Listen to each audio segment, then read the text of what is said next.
Hello guys, magandang araw. Ngayon ituturo ko sa inyo paano maglagay ng effects pag nag-edit sa CapCut. Una pupunta sa inyong CapCut and then new project. Tapos pipili kayo dyan ng video na gusto nyong i-edit. Yan guys sa akin. Tapos kung gusto nyo yung lagyan ng effects, ayan. Click nyo lang yung effects. Tapos meron na dyan yung mga kung gusto nyong may tawa, yan guys, hanapin nyo na lang dyan.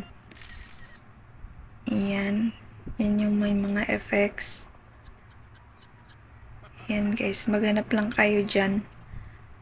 So yun, na ilagay nyo na lang kung meron na kayong nahanap. Yan guys. Madami yan dyan guys. Hanapin nyo na lang yung gusto nyong mga effects sa video na gagawin nyo. Ayan guys. Ayan, sobrang dami yan dyan. Ayan. Iba-iba yung mga sound effects dyan guys.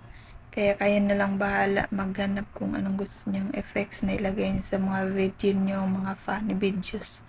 So ayun lang guys, sana nakatulong.